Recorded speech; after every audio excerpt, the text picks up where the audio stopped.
नमस्कार। मैं बहुत खुश होता हूँ when I can speak to the media, क्योंकि I think I speak the least to the media।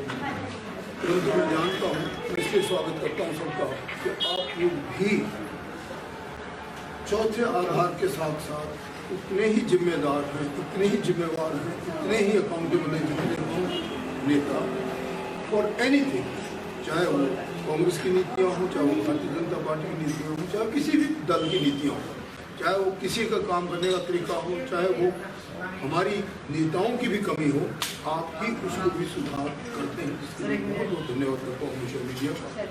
आप सचमुच लोकतंत्र के चौथे आधार हैं और आज के लोकतंत्र में यदि इसकी रक्षा करनी है और इसको जो संविधान के अनुरूप जो चाहते थे कि ऐसा कैसा भारत हमारा हो वैसा करना है, तो इसमें आपकी भी एक बहुत अग्रणी और महत्वपूर्ण भूमिका है। मैं आपको स्वागत करता हूँ। मैं आरंभ करूँगा अपनी बात राष्ट्र निर्माण से कि किस प्रकार से इंडियन नेशनल कांग्रेस ने आज़ादी की जंग जीती। उसमें बड़े बड़े नेताओं ने और बहुत अनसंग हीरो बोलते हैं जिनका कहीं नाम ही ना हो।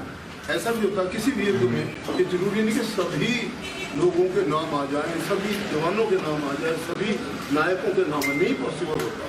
तो इस प्रकार के बहुत से लोग थे जिन्हें हम आज भी प्रणाम करते, जिन्होंने भारत माता की बेड़ियों से छुपाकर हमें आज़ाद किया। तो उन सब लोगों को का भी हम स्मरण करें। और मैं समझता हूँ कि आज हम जहाँ पहुँचे हैं वो भी एक बहुत बड़ी लंबी अवधि है।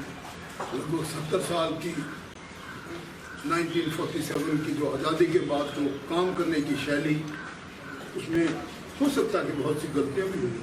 उसमें जानता हूँ कि राष्ट्र निर्माण में एक बहुत बड़ी भूमिका इंडियन नेशनल कांग्रेस के उसके नेताओं की, और सबसे बड़ी चीज़ कंपोजिट सोसाइटी ने ही आज़ादी जीती, कंपोजिट सोसाइटी ने भारत का निर्माण किया। और यही खूबसूरती है इस भारत देश की, ये गुलदस्ता है। हम किसी को कम या किसी को ज़्यादा नहीं आंक सकते, क्योंकि राष्ट्र निर्माण में सभी की भूमिका अनिवार्य है। जिस प्रकार के किसी भी युद्ध में एक सैनिक से लेकर जनरल तक की अहम भूमिका, सभी के योगदान से कोई भी कार्य पूर्ण होता है। जैसे वो कहते हैं ना, बिंदु निपाते न क्रमशः पूरते, थोड़ी थोड़ी थोड़ी बूंद होके का भरता है। छोटी छोटी लहरों से, छोटी छोटी नदियों से, नालों से एक सागर बनता है। यही हमारा राष्ट्र है, यही हमारा भारत है। मैं कुछ एक ज्वलंत मुद्दे बताना चाहता हूँ जो आज जिसकी वजह से हमारी आम जनता त्रस्त है। तो मैं कभी भी कोई वो नहीं करता भी कोई वैसे ही एक सॉर्ट ऑफ पैदा कर दिया जाए माहौल, पर जो है वास्तव में वही बोलूँगा। हमारी अर्थव्यवस्था अभी तक के इतिहास में सबसे नीचे के स्तर पर है। मैं खुद भी एक स्टूडेंट ऑफ इकोनॉमिक्स रहा हूँ मेरे जीवन काल में, और मैं समझता हूँ कि जिस देश की या जिस भी इकाई की या जिस भी जगह की ये घटक नीचे हो, वो देश वृद्धि की तरफ न जाकर बहुत सी ज्वलंत समस्याओं में फंसा है। ये अभी तक का इतिहास भी बताता है। अर्थव्यवस्था का आलम ये है, कहाँ हम 2 फिगर से ऊपर पर भी चढ़ गए थे एक आधी बार, जब मैं स्वयं माननीय डॉक्टर मनमोहन सिंह की सरकार में मेंबर पार्लियामेंट था, और मैं खासकर GST कमेटी में स्वयं भी मेंबर था, क्योंकि I was a student of economics by graduation day. तो मैं कह सकता हूँ कि सबसे बड़ा जो हमारा स्तर हमने रखा था, दैट वाज 12% ऑफ GST बहुत ही अच्छा व्यवस्था का आर्थिक क्रम का एक घटक है। जिस देश में GST ठीक होती है, वहाँ का कार्यक्रम, वहाँ का व्यापार, वहाँ की वाणिज्य और सब प्रकार की नीतियाँ ठीक चलती हैं। GST कोई गलत नहीं थी। मैं जानता हूँ सबसे पहले GST लगाई गई, यही लोग इसका विरोध भी करते थे, बहुत ज़्यादा लोग करते थे, परंतु GST जैसे लगनी चाहिए थी नहीं लगी, और उसकी वजह से खासकर मिडिल मैन जो व्यापारी थे, मध्य वर्ग के, उनको बहुत बड़ा घाटा हुआ और एक प्रकार से वो बिखरे। आज लगभग -24 पे हम GDP के आंकड़े पे पहुंचे। तो सबसे पहली बात ये बताना चाहता हूँ कि हम कहते हैं कि डबल इंजन की सरकार है, परंतु लगभग सभी फ्रंट्स पर हम असफल साबित हुए। आप चाहे कमर तोड़ महंगाई की बात, आम आदमी की हालत ये है कि अगर एक मध्य वर्ग के या किसी साधारण व्यक्ति को घर बनाना पड़ जाए, जो हम आम से ज़्यादा हम साधारण व्यक्ति होते हैं, मैं भी एक साधारण व्यक्ति हूँ, आप भी एक साधारण व्यक्ति हैं, हमारे में से कोई बहुत बड़े ही होंगे जो जी.डी. बिरला या बहुत बड़े अदानी अंबानी होंगे, अदरवाइज हम लगभग ऑलमोस्ट 92% ऑफ आवर पॉपुलेशन जो देश में है वो साधारण लोग हैं। तो उससे एक घटक और आता है जो साधारण से थोड़ा नीचे होता है, उसको कोई व्याख्या दे दो, कोई BPL बोल देंगे कुछ, कहने का मतलब ये कि वो लोग जो हैं वो घर नहीं बना सकते, 2 कमरे। तो क्यों नहीं बना सकते कि भैया 2014 में एक सीमेंट की बोरी 195 रुपये, जो अब 400 रुपये से ऊपर है। इसी प्रकार से अगर आप पूरी चीज़ों को देखेंगे, चाहे वो पूरी ले लो, चाहे रेत ले लो, चाहे बजरी ले लो, सरिया ले लो, बहुत समय लगेगा, परंतु आप स्वयं देख सकते हैं तो एक आम आदमी 2 कमरे का घर नहीं बना सकता। मैंने इस पर छोटा सा एक सर्च किया, तब मैं बोल रहा हूँ। रसोई गैस जो आम हमारे बहनें आता है, जो घर चलाती है, वो 350 रुपये में लगभग था। जब थोड़ा सा ऊपर चढ़ जाता था तो ये लोग पता नहीं क्या क्या करते थे। और वो आज देख सकते हैं आप, चाहे उसमें स्मृति ईरानी जी हों, चाहे जो नहीं रहे संसार में मेरे छोटे भाई अरुण जेटली जी, चाहे मैडम स्वराज सुषमा जी, इन सब लोगों ने इसका बड़ा विरोध किया कि भाई आप रे 50 रुपये कैसे बढ़ सकते हैं। शायद एक बार 40-50 रुपये बढ़े थे, तो वो आज लगभग 1000 रुपये का हो ही गई है मेरे पास अंदाजा। बाकी चीज़ें आप स्वयं जानते हैं, पेट्रोल कहाँ है, डीजल कहाँ है। एक छोटी सी बोतल 70 रुपये की जो तेल की होती थी वो भी लगभग 200 से ऊपर ही होने जा रही। कहने का मतलब ये कि जितनी भी उपभोक्ता की चीज़ें हैं जो रोज़मर्रा के जीवन में आपके काम में आनी है, उन सब में इतना बड़ा चढ़ाव हो जाना आम जनता को बहुत दूर हो गया है जीना। यही मैं कहना चाह रहा हूँ। बेरोजगारी चरम सीमा, इसके कितने आंकड़े बना दो। सबसे पहला आंकड़ा तो ये जो माननीय श्री मोदी जी बड़े सम्मान से अपने प्रधानमंत्री जी को याद दिलाना चाहते हैं कि आपने कहा था भाइयों 2 करोड़ कम से कम नौकरी पैदा की जाएगी, दी जाएगी। ये संकल्प था, एक प्रधानमंत्री का कुछ भी बोलना संकल्प होता है। बाकी भूल जाए 15 लाख आए नहीं आए, काला धन आया नहीं आया, ना जाने कितनी किस्म की रेलें बनाई थी, वो भी सब भूल जाएगी। परंतु हम ये कहते हैं कि कम से कम जो नौकरियां जो लगे थे उन्हें तो मत छुड़ाओ। आलम तो ये है कि जो लगी हुई नौकरी, मैं गिव यू एग्जाम्पल, हमारे IT यूनिवर्सिटी है नौकराबाद में, वहाँ 17 आदमी सारे रोज बैठ जाते हैं। वो कौन है? एक प्राइवेट यूनिवर्सिटी है, बहुत अच्छे स्तर की यूनिवर्सिटी है।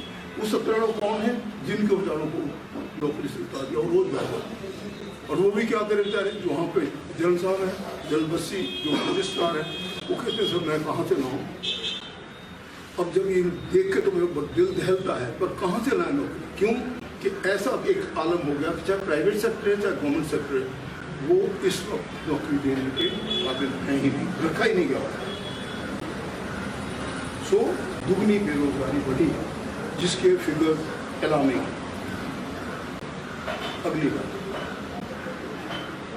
हमारे विकास के काम अब अपने प्रदेश के अगर आप देखें, जितने भी अधूरे रह गए, चाहे वो थोड़े से 10% रह गए, 20 रह गई, वो वहीं के वहीं रखती है।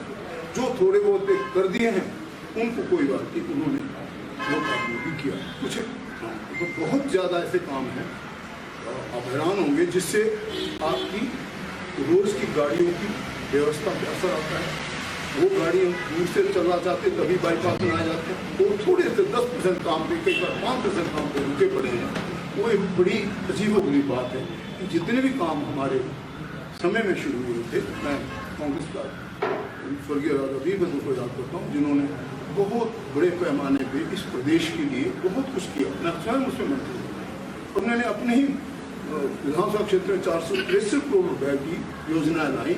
उन्हें बहुत सी चीज़ें पूरी हो गई, हमारा डीसी ऑफिस पूरा हो गया, लेकिन बहुत सी चीज़ें अभी भी अधूरी। ऐसे ही मैं हर जगह इसलिए बता सकता हूँ कि मैं स्वयं मंत्री था, मैं 12 जिलों में जाता था और मैंने बहुत ज़्यादा अच्छे पैसे बांटे थे ऐसी कंपोनेंट से, वो भी चीज़ें आधे में लटकी पड़ी, चाहे वो ऊपर का क्षेत्र हो, चाहे वो उठाई का हो, चाहे वो इस तरफ का हो, चाहे आगे के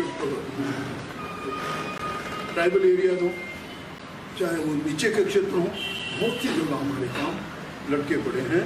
तब मैं कह रहा हूँ कि इतना कुछ करने के बाद आज कामों को हम आगे नहीं ले पा रहे। क्यों? कि हमें कहीं से अभी फाइनेंशियल सपोर्ट नहीं। इससे दूसरी बात मैं बताना चाहता हूँ कि कभी कभी मजाक में भी बोल देते हैं कि मोदी जी 7 बड़े ऐसे काम बताएं 7% हो गए, और हमारे श्री जयराम जी ऐसी कोई काम बताएं 4 सालों के 4 बड़े काम। मोदी जी 7 बड़े काम बताएं। ये देश के लिए ये आयुर्विज्ञान केंद्र बना, ये हमारा एम बना, ये हमारी महान यूनिवर्सिटी बनी, ये हमारा कुछ बना। लेकिन वैसे बताने को माया जाल के लिए अगर हम कुछ बोल देते हैं तो वो एक ऐसा आलम है which is known as Goebbels theory of lie. Goebbels theory of lie क्या है? ये द्वितीय महायुद्ध में एक श्रीमान जी हिटलर के साथ होते थे, जिसके मन में अपनी आशंका, अपनी अपना ही बनाया कि मैं भी हिटलर के साथ जितना नेता ये मैं बनूंगा, नहीं बन पाया। तो उसने क्या सोचा कि किसी काम को ऐसा बोलो, इतना झूठ बोलो कि 100 बार के बाद एक बार वो सच बन जाए। तो that is known as Goebbels theory of lie. लगभग उसी प्रकार की चीज़ें हम देख रहे हैं। सच कह रहा हूँ, ऊपर से नीचे तक आप कितनी बड़ी लिस्ट ले लो, 21 पॉइंट सबके याद हो जाते हैं। वो ऐसे हैं कि ऊपर से शुरू हो जाते हैं कि 15 लाख नहीं है, नौकरियाँ ही नहीं है। अच्छा, दुगनी आमदनी किसकी? किसानों की कहाँ हो? और किसानों की आय तो दुगनी क्या होनी? आप किसानों का आलम देख रहे हैं। मैं स्वयं गया वहाँ पर लगभग 2 साल बाद, तो मैं भी देखा 2-2.5 घंटे तो हम भूल ही गए कहाँ क्या हो रहा है। सिंधु बॉर्डर हो चाहे दूसरा बॉर्डर हो, कहीं पता ही नहीं लगता वो लोग कैसे बैठे, कैसे जीवन जी रहे हैं। मैं ये भी कह रहा था कि वहाँ पर बड़े अच्छे अच्छे बुजुर्ग लोग भी थे जिनका घर में होना बहुत जरूरी है। वो वहाँ लोग अपने के लिए और बैठे हुए, तो उनको घर में होना चाहिए जहाँ लोगों बच्चों को सुसंस्कृत करें, उनको आशीर्वाद के रूप में, एक छाया के रूप में अपने वहाँ मैंने देखे बैठे कि हम किसानों की बात नहीं सुन। अभी कोई और सेक्टर ले लो आप, मैं अगर बताता रहूँगा तो रात बहुत हो जाएगी, परंतु मुझे ऐसा अंदाज़ा लगता है कि हम अनसुने हैं, बहरे हैं, लोगों की समस्याओं के लिए संवेदनशील नहीं है, जो राष्ट्र के हित में नहीं है। कोरोना काल के बीच में तो प्रबंधन का होना, और कभी कभी शर्मसार होते हैं हम लोग कि उस समय भी भ्रष्टाचार सामने। मीडिया के साथियों, क्वालिफाइड और एजुकेटेड पीपल, ऐसे समय में तो आदमी अपनी जेब से भी कुछ देता है। मेरे पास जितना कुछ धन था, सबसे पहले मैंने 10 लाख स्वयं दिया अपने विधानसभा क्षेत्र में, बांटो इनको ठीक से लो, क्योंकि ऐसी बुरी हालत थी दूसरी लहर में। फिर मैंने 2 एम्बुलेंस खरीदी, बाकी लोग थोड़े विकास वेट कर लेंगे ताकि लोगों को उपचार के लिए जल्दी से जल्दी जा सके। कहने का मतलब ये कि हमें स्वयं कुछ करना चाहिए, जो कुछ हम स्वयं भी कर सकें वो भी करना चाहिए।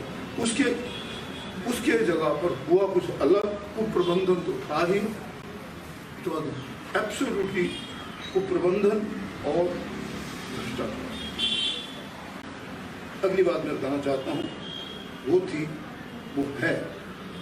वो है कि हमारी कानून व्यवस्था, law and order situation is not at all on the line. ये पटरी पे नहीं है।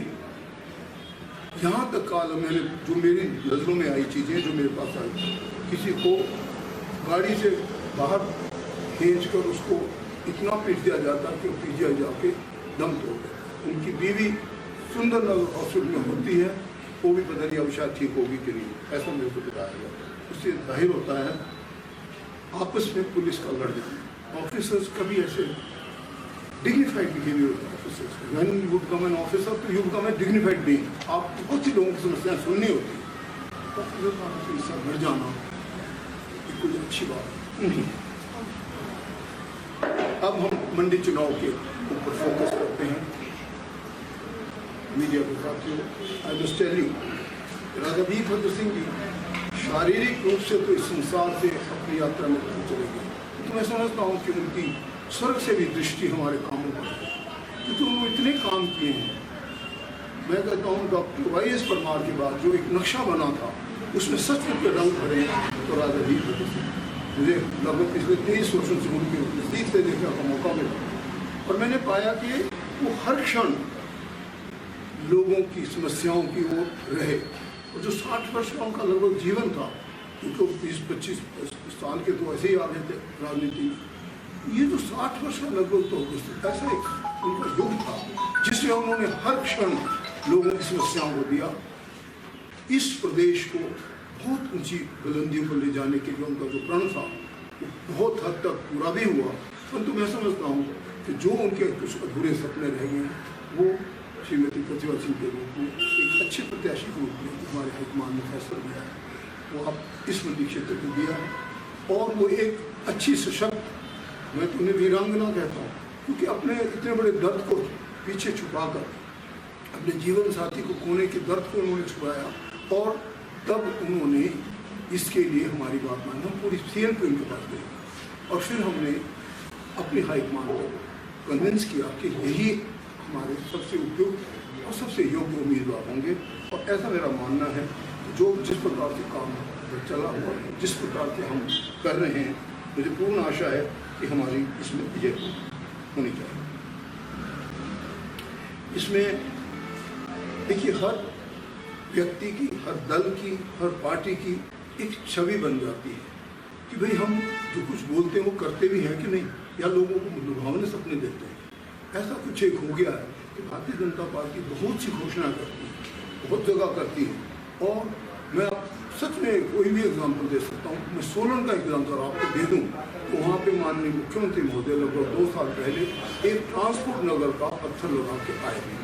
आज 2-2.5 साल हो गए, वहाँ कुछ भी आगे नहीं हुआ। जो कुछ हुआ है वही जो हम लोगों ने पहले किया। तो इसी प्रकार की और भी जगह घोषणाएं हुई है, ऐसा मेरा मानना है। और वो घोषणाओं की जो छवि बन जाती है वो गलत होती है। कांग्रेस ऐसा नहीं करती। कांग्रेस पार्टी जो बोलती है वो करती है। आपने इस चीज़ को याद रखना। मैं स्वयं लगभग 2 दिनों से मंडी क्षेत्र में गया। मैंने देखा चाहे वो छुआर घाटी थी, चाहे वो कोई दूसरा क्षेत्र था, सभी जगह जो विकास के काम हैं तो लोगों को अच्छे लगे। उनका जो फीडबैक सिस्टम था वो मैं देख रहा था। वो 10 बार इस बात बताते थे, राज साहब ने हमें यहाँ खड़े हमें ये दिया, फिर कौन सिंह हमारे साथ ऐसा किया। कहने का मतलब ये कि जब लोग अपने मुंह से किसी काम की तारीफ करें तो वो सचमुच में झूठ नहीं होता। और जब ग्राउंड पे आप देख लें तो सब आती है। सड़क सामने दिखेगी, सामुदायिक केंद्र सामने दिखेगा, महिला सामने दिखेगा, आप कॉलेज है तो सामने दिखेगा। हमारे पड़की क्षेत्र में हम कर रहे हैं काम तो वहाँ कुछ भी देखो, दादा साहब ने अपने क्षेत्र में जो आखिरी क्षेत्र था 4 बड़े कॉलेज दिए, 3 इंस्टीट्यूट जो होते हैं ITI दिए। तो ऐसे ही न जाने कितने और काम, जिसको मैं आपको क्या कहूँ, यहाँ भी इस क्षेत्र में मैं यही देख रहा था कि जहाँ भी देखा कहीं तहसील तहसील दे दी गई, वहाँ कुछ और प्रशासन की कड़ी नीति वो दे दी गई। कहने का मतलब ये कि लोगों में बहुत अच्छा मुझे लगा जब मैं उनको देख रहा। हम हमारी कैंडिडेट महोदय हैं, वो एक सैनिक अफसर, रिटायर्ड सैनिक अफसर, वो उनके अपोजिट कैंडिडेट हैं बड़ी विशाल सिंह। और मैं इतना ही कह सकता हूँ कि जब भी मैं स्वयं भी आया लगभग 23 साल पहले, मैं अगर कोई आप में से किसी को याद हो, मैंने शायद ही कभी बताया होगा कि हम तो बैटल फील्ड में भेजे गए थे। I was hardly barely 20 years old जब हम कमीशन होकर इंडियन मिलिट्री अकेडमी देहरादून से फ्रंट पर भेज दिए गए। हम नॉर्मली 250 का बैच होता पर हम 650 का बैच था, क्योंकि देश में आपातकालीन स्थिति आ गई थी तो हमारे कोर्स 6 महीने कम कर दिए गए थे। हम लोगों को सीधे बैटल में भेज दिया। बहुत सी लोगों की जाने गई, हमें याद है, हम भी 2 चाइनीज पकड़ के ले आए, बहुत बड़ी उपलब्धि लगी उन दिनों। लेकिन मैंने कभी इस बात को राजनीतिक क्षेत्र में नहीं बताया और ना कभी बताऊंगा। 1965 की लड़ाई हमने पूरे पंजाब बॉर्डर पर लड़ी, पूरी पलटन वहाँ पे थी। 1971 की लड़ाई मैंने स्वयं वहाँ पे लड़ी, जहाँ लौंगेवाला ने जहाँ बॉर्डर पिक्चर बांध बनी, और मैं स्वयं एक हफ्ता पहले चांदपुरी जी को, रीढ़े चांदपुरी मुँह मोड़ रहा हूँ, उनको हैंड ओवर कर गया था, क्योंकि हमारी पूरी ब्रिगेड रही अफमत इसे close chapter now I can tell you now कि हम पूरी ब्रिगेड जो थी 45 ब्रिगेड वो रहीम यार खान की अटैक पे ये बांटी गई थी। तो हम जैसे ही वहाँ पहुँचे, इधर से T-59 टैंक का पूरी ब्रिगेड का हमला हम पे हुआ, और जो हायर हेडक्वार्टर की प्लानिंग थी, जो MOD होती है हमारी, और जो मिलिट्री ऑपरेशन ब्रांच होती है, उनके जो मेजर लेफ्टिनेंट जनरल होते हैं, उनका ऑर्डर आया कि 45 brigade to fall back immediately, वरना ये कट के, इनके नाम ही उनके ऑपरेशन का था ब्रेकफास्ट, रामगढ़ ब्रेकफास्ट, मतलब ऑपरेशन रामगढ़ इसलिए तो कि रामगढ़ में पहुंचना था, ब्रेकफास्ट वहाँ। तो ये बाद में पेपर पड़ेगा। कहने का मतलब है कि हमारी ब्रिगेड बढ़ना पड़ा, और उससे हमारी कितनी क्षति बची आज तक भी हम इस चीज़ को याद करते हैं। मेरी पलटन 8 हो गया था, आप इसे रिकॉर्ड में भी देख सकते हैं। और सिवाय सुख चैन के लिए एक हमारी ट्रेजिडी हुई, उसी एक बेचारे की होनी थी।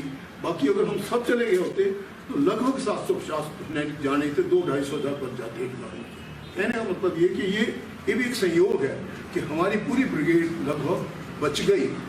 थोड़ी बहुत ही जो कैजुअलिटी हो बाद में जब हम आए तो उस वक्त की स्ट्रैफी में और उसकी गोलाबारी हुई। क्यों कि वो पूरे का पूरा जो बैटल है वो ऐसे भी सिखाया भी जाता है, वो 13 सैबर जेट थे जिन्होंने बचाया, वरना वहाँ पे भी कुछ भी नुकसान हुआ। कहने का मतलब है कि ये चीज़ें मैंने कभी बाहर इसलिए नहीं बताई, और आज इसलिए बता रहा हूँ कि इसे राजनीति से कभी नहीं जोड़ना चाहिए। हम कितना काम करते हैं, एक छोटे से जवान से लेके बड़े जनरल तक सबकी भूमिका हमेशा होती है, तभी युद्ध संपन्न होता है। और इसको हम कभी भी ना जोड़े, ये मेरी हाथ जोड़कर प्रार्थना है। वेरी डियर ब्रदर ऑफिसर, हम उनका पूरा सम्मान। ये एक संविधान की हमारी शपथ होती है कि हम संविधान की शपथ लेते हुए कहते हैं, I can be sent by sea, by air, by land, anywhere in my service. मैं भूमि के रास्ते से, जल के रास्ते से, वायु के रास्ते से कहीं भी ड्यूटी पे भेजा जाऊंगा, ये मेरा संविधान के प्रति कर्तव्य हो। तो हम संविधान की ही शपथ लेते हैं, और संविधान की प्रति हम अकाउंटेबल भी होते हैं। हम किसी दल विशेष या किसी भी पार्टी को अकाउंटेबल नहीं होता। इसीलिए फौज की जो गरिमा है उसे हमेशा स्थापित रखना चाहिए रही। और आप देखें 1971 की लड़ाई में आपने देखा होगा, इंदिरा जी के नेतृत्व में एक बहुत स्वर्णिम युग हुआ, जिसमें कि 93,000 सैनिक कोने घुटने टेके। हम लोग लौंगेवाला में थे, परंतु डेली देखते थे किस प्रकार से कहाँ तक गए, मेघना नदी पार हुई, कैसे हुई, कहाँ तक हमारी कौन सी वाहिनी गई। एक बड़ा भारी अभियान था।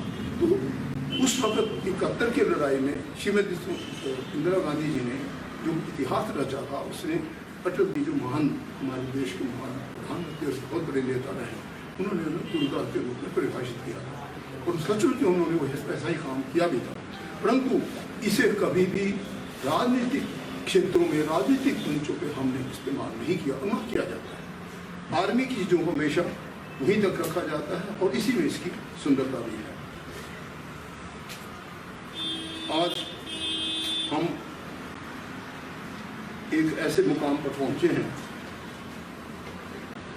जब हम सबको मिलकर इस देश को आगे ले जाना है। और चूंकि ये लड़ाई ऐसी है कि इसमें हम अपने विकास के मुद्दे पे, हम अपनी नीतियों के मुद्दे पे, हम अपने जो हमारे काम करने की विधि है उसके ताकत पे आशा करते हैं कि मंडी की सीट हमारे पास आएगी। ऐसा मेरा विश्वास है, और मैं चाहता हूँ ऐसा ही हो भी। इसमें यदि आप जिन्होंने कुछ बातें आपको कही, इसमें किसी भी प्रकार का कोई प्रश्न या कोई क्लैरिफिकेशन सम्मान के साथ चाहें तो मैं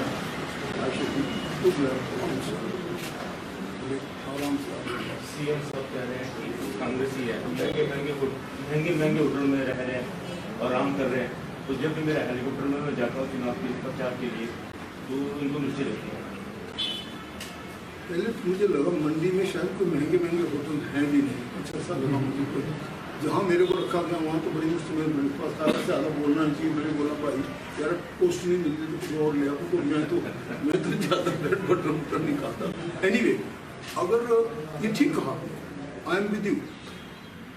मैं सबसे खुश होता हूँ जिस दिन मेरी ज़मीन पर खाना खाने को मिलता। I tell my daughter also, वो भी वेरी अच्छे फर्नीचर दिया। मैं कहा बेटा ये फर्नीचर जो हमको बीमार कर दिया।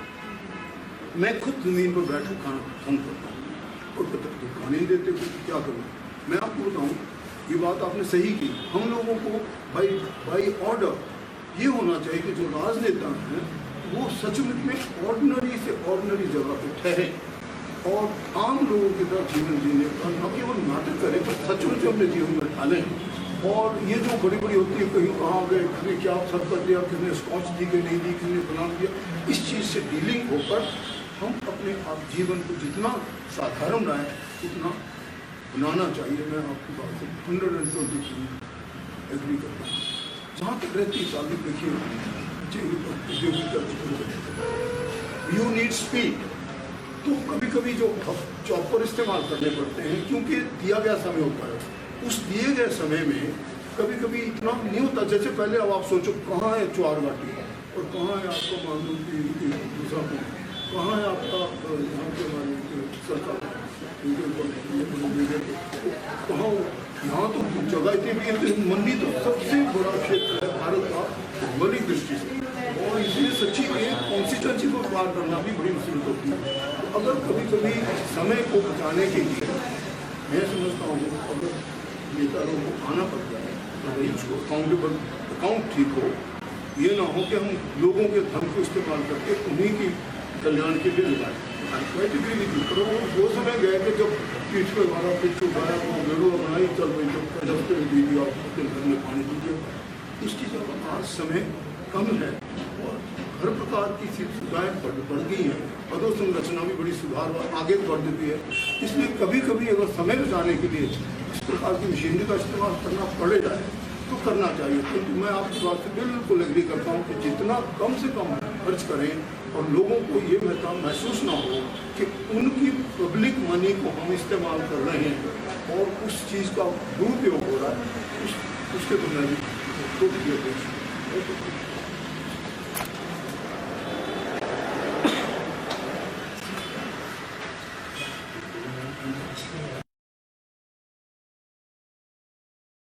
हमसे जुड़े रहने के लिए हमारे YouTube चैनल को सब्सक्राइब करें और नई वीडियो की नोटिफिकेशन के लिए बेल आइकॉन को दबाएं। अगर आप ये वीडियो Facebook पर देख रहे हैं तो लाइक जरूर करें और ज्यादा से ज्यादा शेयर करें। इसी तरह के और भी अपडेट्स के लिए फॉलो करें हमारा Instagram पेज himachal.kesri।